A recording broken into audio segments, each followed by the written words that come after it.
주님 앞에 나왔습니다. 새해가 되면 많은 이들이 해돋이를 보러 정돈진을 찾는다고 합니다. 때로는 지리산 천왕봉이나 설악산 대천봉, 한라산 백록담에서 떠오르는 해를 맞이하며 새로운 다짐과 새로운 세상을 꿈꾸는 이들이 있습니다. 그런데 성경에 기록된 새로운 세상은요, 놀랍게도요, 하나님 말씀으로부터 시작됩니다.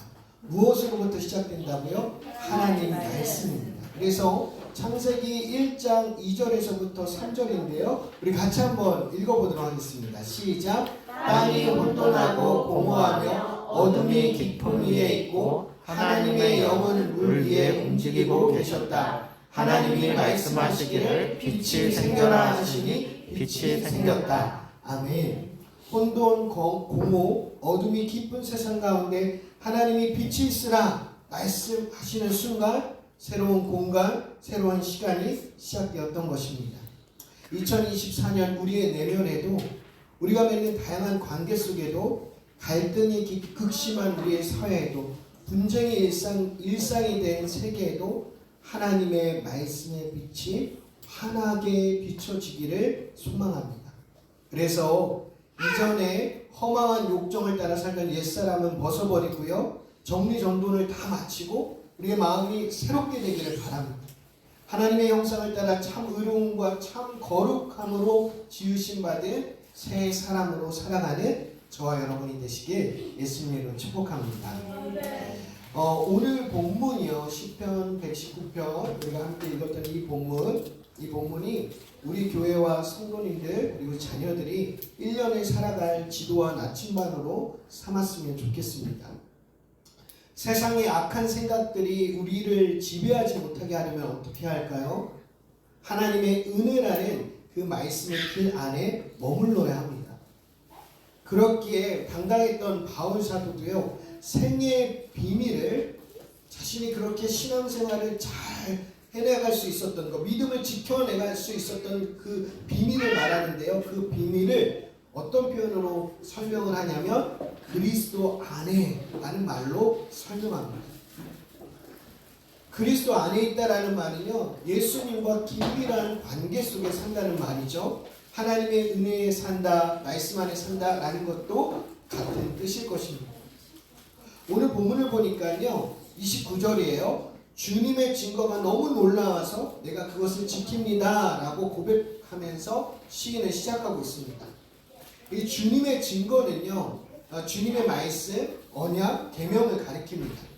하나님의 말씀은 하나님의 백성들을 향한 구원의 이야기, 포기하지 않는 사랑의 이야기, 이 세상과는 다른 하나님 나라의 이야기가 가득합니다. 그래서 그 이야기는요, 평화와 안식, 풍성함과 아름다움, 공의와 정의, 그런 놀라운 가치로 가득하죠. 그렇게 시인은요, 그런 말씀이 담긴 그 세상을 내가 지키고 싶다, 따르고 싶다, 그 안에 머물고 싶다라고 말하고 있습니다. 그런데 이 시인이 고백했던 그것을 지킵니다 했던 그 고백은요, 상을 받기 위해서, 때로는 그 벌을 피하기 위해서 마지못해서 지키는 그런 고백이 아닙니다. 어쩔 수 없어서 내가 그걸 지키겠어요, 이런 얘기 아니에요. 시인에게 있어서 하나님의 말씀은요, 삶을 옥죄는 그런 강제 규정이 아니었습니다. 시인에게 있어서 하나님의 말씀, 그 말씀에 담긴 하나님의 마음, 그 마음에 담긴 그 하나님의 놀라운 사랑은요, 시인에게 있어서는 최고의 가치였죠. 그래서 시인은요, 하나님의 뜻 가운데 기꺼이 하고 싶은 마음이 들었던 것입니다. 기꺼이 어떤 삶을 함께 걸어가기 원하는 마음이 뭐라고 그랬죠? 순종이라는 표현이 바로 거기에 있습니다. 순종이 우리가 오해하는 경우가 있어요. 높은 지혜 있는 사람의 말씀을, 명령을 따르는 것으로 오해할 수 있는데, 사실 성경에서 말하는 것은 그런 게 아니라요, 저 사람을 볼 때 내가 너무 존중하고 존경하고 사랑할 수 있어서 그 사람이 걷는 길, 그 사람이 걷는 짐을 기꺼이 나도 함께하고 싶다, 이런 마음이 바로 순종입니다. 그런 마음이 시인에게는 생겼던 것입니다. 하나님의 계명을 억지로 지킨다면 그 속에 기쁨이 있을 수 없는 것이죠. 무엇이든 강제된 것은 기쁨을 주지 못합니다. 자발성이야말로 기쁨의 필요 조건이라고 할 수 있는 것이죠. 그렇지만 물론 하기 싫은 일을 억지로 하다가도 예기치 않은 기쁨을 맛보는 경우가 있습니다. 이런 경험이 있어요, 여러분도. 어떤 때 이런 경험을 많이 할 수 있냐면 산을 오를 때입니다. 저희 아내가 이제 체력을 회복하기 위해서 요새 하고 있는 게 등산이거든요. 근데 등산을 할 때마다 저희가 아이들을 같이 데리고 가요. 그러면 아이들한테 야 우리 등산 수돗골 가서 1시간 코스니까 우리 같이 가자. 그러면 막 하랑이와 허미가 안 가고 싶어. 그러니까 1시간 그 집에 있을게요 막 이러고 막 별 핑계를 다 대요. 그래서 야 너네 안 가면 없어 뭐 없어 막 이렇게 막 협박을 하니까 애들 진짜 막 이러면서 쫄래쫄래 따라와요. 따라오는데 어제는 같이 등산하면서 아이들이 등산하면서 막 이 개울가에 물도 보고 나무도 보고 막 바위를 보면서 사람 얼굴같이 보니까 재밌는 게 많았어요. 막 물제비라고 하죠. 물수제비 뭐 그런 것도 하고 그러니까 애들이 막 자꾸만 더 하자는 거예요. 그래서 그만 올라가 자꾸 아빠 엄마 못 올라가죠. 그래서 예기치 못한 기쁨을 맛보게 되는 거죠. 예배도 그렇고 하나님 말씀을 지키는 것도 그런 은혜가 있습니다. 그런데 더 중요한 건요, 우리가 하나님의 뜻을 수행할 때 하나님의 뜻은 선한 것이기 때문에 그 말씀을 지켜 행할 때는 그런 기쁨이 있다는 것이죠. 그래서 거듭거듭 그 말씀을 따라 살아갈 때 우리는 그 말씀의 진미, 진짜 맛을 알게 됩니다. 그래서 시편 전체의 서론이라고 할 수 있는 시편 1편은요 복 있는 사람에 대해서 이렇게 가르치고 있습니다. 우리 한번 읽어볼까요? 시작. 복 있는 사람은 악인의 꾀를 따르지 아니하며 죄인의 길에 서지 아니하며 오만한 자의 자리에 앉지 아니하며 오로지 주님의 율법을 즐거워하며 밤낮으로 율법을 묵상하는 사람이다. 아멘. 여기서 묵상하다라고 번역된 이 히브리어 단어가요 하가라는 단어예요. 따라볼까요? 하가. 네, 하가라는 단어인데 이 단어에는요 어떤 뜻이 있냐면 궁리하다, 중얼거리다, 웅얼거리다, 끙끙거리다 라는 뜻이 포함되어 있어요. 사실 이런 표현은요 약간 부정적 표현이 아니라 어떤 표현이냐면 자꾸 생각나고 자꾸 먹고 싶고 자꾸 보고 싶고 자꾸 하고 싶은 생각. 요새 저희 누구라고 밝히지 않겠습니다. 저희 아들 중에서 더 귀여운 아들이 자꾸만 눈만 뜨면 불을 해도 돼? 눈만 뜨면 메카 뭐죠? 메카? 메크 뭐 모르겠어요. 뭐 하고 싶다고 계속 그런 상태예요. 눈만 뜨면 뭘 해도 자꾸 생각나고 자꾸 고민되고 자꾸만 보고 싶고 그런 상태. 그게 바로 묵상하다. 이처럼 말씀이 즐거이 거듭거듭 그렇게 되새기면 그 말씀이 담긴 하나님의 놀라운 은혜를 누릴 수 있다는 것이죠. 그게 복 있는 사람이라고 합니다.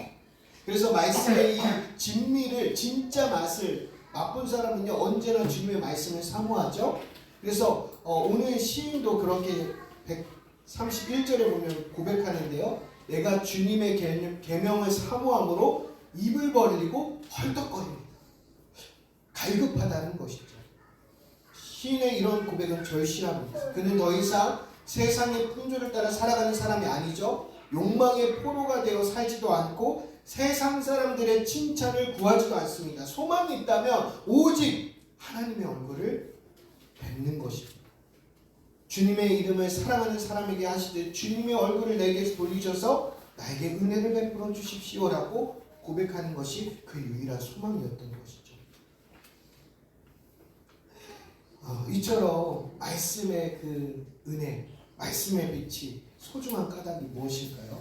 그것은 말씀은요 사건을 일으키는데 어떤 사건이냐면 생명의 사건을 일으키기 때문입니다. 빛이 있으라, 우리 창세기 1장에서 빛이 있으라 할 때 어떤 일이 생겼습니까? 빛이 발생했고요. 땅은 푸른 웅으로 돋아나게 하라 할 때 새싹이 일어났습니다. 하나님의 말씀마다 놀라운 생명의 역사가 일어났다는 것이죠. 그렇습니다. 말씀에는 힘이 있습니다.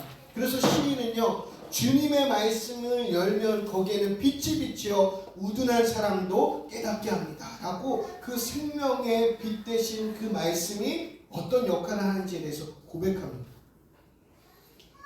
우둔한 사람을 깨닫게 한다는 것이죠. 어리석은 사람, 잠든 사람을 깨우고 정말로 생명의 사람으로 살게 한다는 것입니다. 그래서 한 일화가 있습니다. 초대교회의 철학자이자 사상가인 아우구스티누스의 이야기가 있는데요. 이 아우구스티누스가 성 어거스틴으로 알려져 있는 이 사람이 사실은요, 젊었을 때는 엄청 방황의 시기를 보냈습니다. 방황의 시기를 보냈는데 정말 새롭고 자극적이고 아주 정말 그 자기의 어떤 그 욕망을 막 채우는 일들을 다 해봤는데 채워지지가 않는 거예요. 그 허무함 가운데 그 끝에서 하나님의 은혜의 세계를 찾게 됩니다. 하나님의 은혜가 필요하구나. 나는 이렇게 허무한 존재이기 때문에 나의 빈 공간을 채우기 위해서는 하나님의 은혜가 필요하구나 라고 고백했지만 여전히 어거스틴은요, 어둠 속에서 벗어나지 못했습니다. 늘 변함없는 자기의 모습을 보면서, 늘 어리석은 자기를 보면서 나는 왜 이럴까? 철저한 그런 자기 반성이 이어졌죠. 그런 회개와 그런 돌이킴 가운데 어떤 일이 벌어지냐면 자기 마음속 깊은 곳에 보잘것없고 변하지 않고 희망이 없는 자기 자신을 발견하게 됩니다. 그러면서 이 어거스틴이 엄청난 그런 하나님의 은혜를 사모하면서 눈물을 흘리기 시작하죠. 나는 정말 희망이 없는 사람이구나. 하나님의 은혜가 없으면 난 살 수가 없구나. 그걸 깨닫고 이 어거스틴이 사람들이 보이지 않는 한 나무에 가서 무화과 나무라고 하는데요. 그 나무 아래에서 쓰러져 눈물을 흘리면서 하나님 나를 긍휼히 여겨주세요 이렇게 기도했습니다. 어느 때까지 제가 이런 어리석음에서 벗어나지 못하는 것입니까? 어느 때까지입니까? 주님 나를 도와주세요. 하나님께서 나에게 노하려고 하시는 건 아니십니까? 나의 이전의 죄를 기억했지 말아주세요. 저를 불쌍히 여겨주세요. 그렇게 막 통렬하게 눈물을 흘리면서 기도하는데 담장 밖에서 한 노랫소리가 들려요. 톨레레게 톨레레게. 독일어이기 때문에 이게 뭐냐면 듣고 읽어라, 들고 읽어라, 들고 읽어라 이런 뜻입니다. 톨레레게. 그래서 이게 정말 듣지 못한 노래였기 때문에 이게 하나님의 명령인지 모른다는 생각이 들고 이 어거스틴이 방으로 곧장 들어가서 성경책을 쫙 펴고 눈에 들어온 성경 구절을 봤는데 그 구절이 로마서 13장 13절 14절입니다. 우리 같이 한번 읽어볼까요? 낮에 행동하듯이 시작. 낮에 행동하듯이 단정하게 행합시다. 호상한 연애와 술 취함, 은행, 반탁, 싸움과 시기에 빠지지 맙시다. 주 예수 그리스도의 옷을 입으십시오. 정욕을 채우려고 육신의 일을 깨하지 마십시오. 아멘. 이 말씀을 읽고 나서 아우구스티누스가 이렇게 고백합니다. 이 구절을 읽은 후 즉시 확실한 빛이 내 마음에 들어와 의심의 모든 어두운 그림자를 몰아냈습니다. 라고 말합니다. 그는 더 이상 어둠 속에 방황하는 사람이 아니라 말씀의 빛으로 살아가는 새 사람이 된 것입니다. 이처럼 하나님의 계명을 즐거워하는 이들은요, 새로운 삶을 살게 됩니다. 그래서 이 새로운 삶을 어떤 삶으로 사냐면 하나님의 말씀을 따르는 사람, 순례자의 삶으로 살게 되죠. 이 순례자의 길에서 만나는 모든 대상들은 순례의 목적지로 안내하는 안내인, 하나님이 나를 인도해 주기 위해서 만나는 사람으로 여깁니다. 그래서 이 순례자의 삶은요, 성취의 기쁨이나 실패, 고독의 쓰라림도 하나님의 마음에 이루고자 하는 우리의 안내임을 그렇게 믿는 사람들이죠. 그런 믿음으로 가기 때문에 오늘 우리가 고백했던 그 하나님의 세계에서 그 가사가 있죠. 굳이 그 길 왜 가냐고. 좋은 길, 쉬운 길 놔두고 왜 그 길로 가냐고. 그럴 때 주님이 말씀하신 길이기 때문에 나는 오늘도 그 길에 걷겠다라고 고백했던 그 가사처럼 이 순례자들은요, 주님의 말씀을 따라 그 길을 걷는 게 자기 힘과 노력으로는 되지 않음을 알기 때문에 은혜를 구한다는 거예요. 은혜가 아니면 그 길을 걸을 수 없다는 걸 아는 사람들입니다. 그래서 늘 겸손하게 하나님, 내가 그 길을 걷기 원하는데 나에게 은혜를 베풀어 주세요. 여기서 은혜는 하나님의 말씀을 기억하는 거, 하나님이 나와 함께 하시는 거, 그리고 나와 동행하시며 의로운 오른손으로 나를 붙들어 잡아주시는 거, 이런 것들이 은혜죠. 그것을 달라고 기도합니다. 그래서 133절입니다. 같이 한번 읽어봅니다. 시작. 내 걸음걸이를 주님의 말씀에 굳게 세우시고 어떠한 불의도 나를 지배하지 못하게 해주십시오. 아멘. 그렇습니다. 이렇게 주님의 말씀에 굳게 서 있게 해달라고 기도하는 것이죠. 그러면 주님의 말씀에 굳게 선다는 것은 무엇일까요? 저는 이 말씀의 뜻을요, 우리가 맺는 모든 관계, 모든 시간, 모든 상황의 토대, 기준, 방향을 하나님의 말씀으로 삼는다는 말로 받아들입니다. 하나님은 우리가 누군가의 선한 이웃이 되기를 바라시죠. 선한 이웃은요, 어느 누구도 함부로 대하지 않는 사람입니다. 아낌과 존중의 태도야말로 하나님께 속한 이들의 마땅한 자세이죠. 다른 이들을 아끼고 존중하고 사랑할 때 사람들은 비로소 우리 안에 담겨진 하나님의 사랑을 보게 됩니다. 하나님의 사랑이 가득한 이들은요, 남들과 자기를 비교하면서 우월감이나 열등감에 빠지지 않습니다. 왜요? 하나님이 나를 사랑하시는 걸 알기 때문입니다. 그렇게 질투심에 사로잡힐 이유도 없습니다. 주님의 말씀 위에 굳게 선 사람들은요, 더 큰 세계를 보게 됩니다. 우리가 영상에도 봤지만 이 땅의 세계가 아니라 땅 위에 하늘의 세계를 보는 것이죠. 땅에만 눈길을 주고 살면요, 죄의 중독에 우리는 이끌려갈 수밖에 없습니다. 그런데 하늘의 세계를 바라보는 사람들은요, 그 하나님의 세계에 접속한 순간 우리는 우리 속에 탁 트인 풍경과 시원한 바람이 유입되는 것을 느낄 수 있습니다.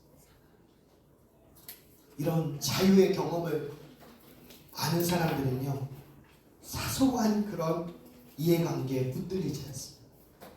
마음에 여백이 생기고 여유가 생기는 거죠. 그러니까 넉넉한 사람이에요. 원치 않는 상황과 관계 속에서도 그럴 수 있지, 괜찮아 라고 말하는 사람이 되고요, 정말 절망적인 상황에도 그래도 할 수 있어, 해낼 수 있어 라고 희망을 말하는 사람이 되는 것입니다. 말씀을 맺겠습니다. 저와 여러분 모두가 주님의 말씀 위에 굳게 서는 한 해가 되었으면 합니다.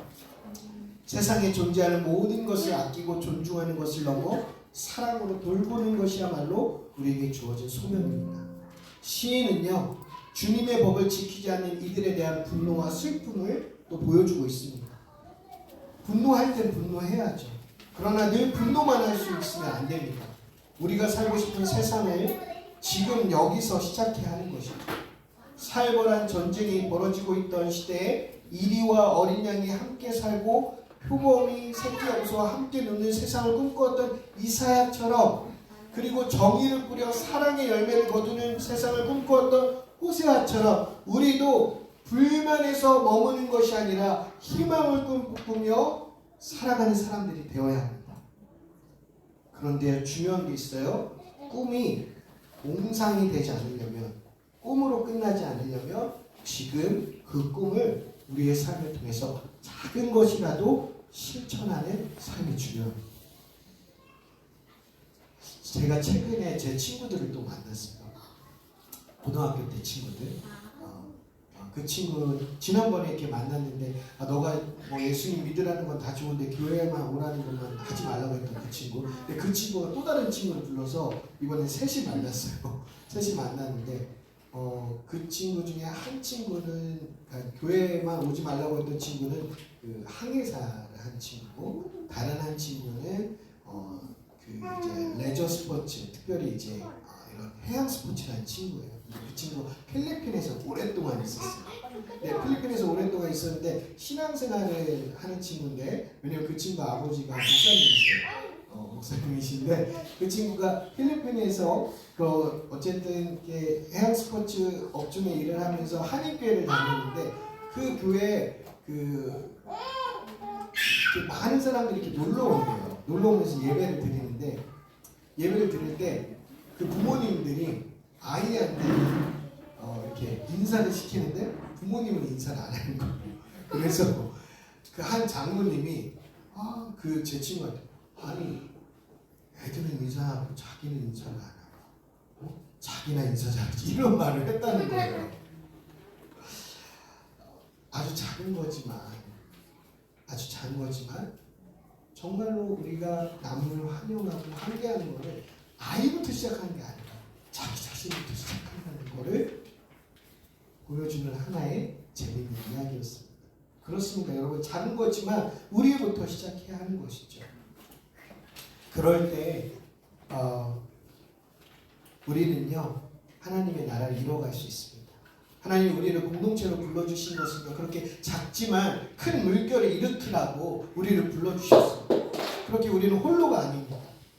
함께 믿음의 길을 걷는 것이죠. 그 길 가운데 우리 더한빛 공동체가 명랑함과 유쾌함으로 그 길을 걷길 바랍니다. 어둠을 밝히는 작은 등불이 되길 바랍니다. 그래서 이 세상을 하나님의 사랑으로 물들어가는 저와 여러분들 등불이라고 하는 지도들을